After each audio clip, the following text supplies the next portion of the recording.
Hello, it is 10 a.m. in London, 9 a.m. in Abidjan. I'm Monita Rajpal. And I'm Zain Verjee. You're watching World One live from London. But first, a last resort. Portugal goes cap in hand to the EU for a bailout.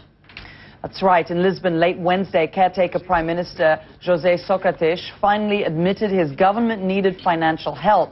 Earlier in the day, it had been forced to pay painfully high rates to borrow short-term cash, putting it in a position it couldn't endure anymore. Portugal follows Greece and the Irish Republic in seeking a bailout. Yes, the deeper issues behind Portugal's bailout. Emily Rubin joins us now with more on that. And Emily, this had been on the cards for a while. It was expected, no? Well, Monita, Portugal's economy has been struggling for a while. It simply hasn't grown for the last decade. And in fact, their GDP contracted by 0.5% last year. Now, compare that to Germany, the powerhouse. See, what's happening is it's kind of like a domino effect. Portugal being now the third country in the Eurozone having to ask for a bailout. Emily, thank you very much. We'll touch base with you again a little bit later on in the show.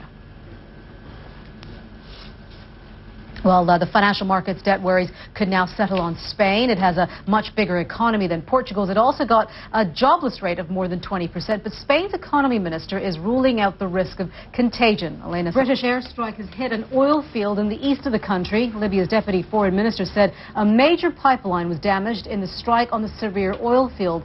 Separately, a tanker carrying crude oil has left the eastern Libyan port of Tobruk. Fishermen in Japan are furious. They say they pleaded with the company that owns the nuclear plant of Fukushima not to dump radioactive water into the sea, but were completely ignored. And now, as Kyung La reports, a nation that normally loves to eat fish is giving it a wide berth, and that could have a disastrous impact on an entire industry.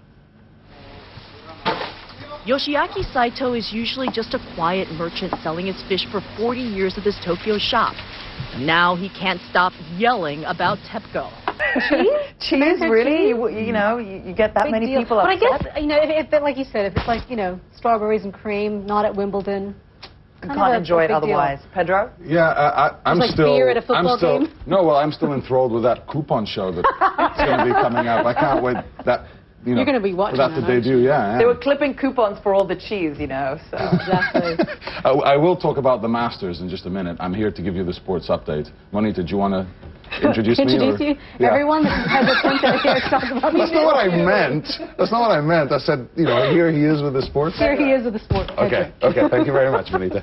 Well, let's start with the Champions League and Madrid. And just one more thing I'd like to specify, Monita. I mentioned Wayne Rooney will start a 2-match suspension this weekend. That's because he had his appeal rejected by the English Football Association after he had a very obscene celebration in the Premier League game against West Ham this past weekend. We can talk a lot about that, but I want to talk about a sport, an event where I guess gentlemanly activities should be adhered to, and that would be the Masters at Augusta. You're absolutely right. It tees off in less than 2 hours' time, and we've already had the curtain raiser to the tournament, the traditional par 3 contest. This is always a light-hearted affair, which continues to repeat itself. You will not get to win the Masters, but at least you got to hang out with some of the celebrities and win this fun event. Well, they say that golf is supposed to, help ease stress, I guess, because it's a very... If you're good at it. If you're good at it. Maybe Wayne Rooney should pick it up.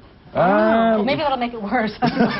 Maybe he'll want to swing it down at the ground when he's angry. I don't know. You just never know. All right, Pedro. All right, good Thank to you see very much.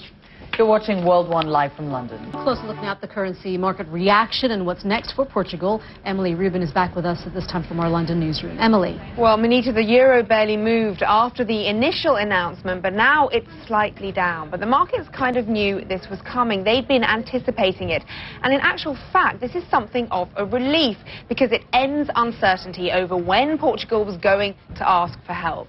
Portugal was hoping to avoid this because of bitter memories of IMF intervention in the early 1980s, but the caretaker Prime Minister, José Sócrates, says he had no choice. Confidential documents show that Muammar Gaddafi has spent millions of dollars over the years to improve his public image. He paid the Monitor Group, a U.S. PR company, $3 million a year to help craft his desired image as a statesman and reformer. Political leaders are at the International Criminal Court at The Hague, including the Deputy Prime Minister and former police chief. They are facing charges of murder, rape, and other acts of politically motivated violence committed during Kenya's highly disputed 2007 elections. History is also the subject of a hearing in court in London today, but this involves actions taken more than 50 years ago. The Mau Mau massacres marked a particularly ugly period in the twilight of the British Empire. Now, old wounds are set to be reopened. Nima El-Bagir joins us now from outside the court to explain more on that. Nima.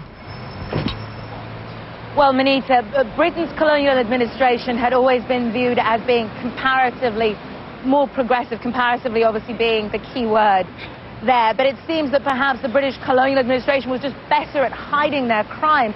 At the High Court here in London, thank you very much for that. And it's looking out to be a gorgeous day here in London as well, as we saw there in the sunshine. You're watching World One live from London, a summer's day in April. Yeah, find out where else you can find the skies that are blue and the sun is warm just ahead, at least in the northern hemisphere.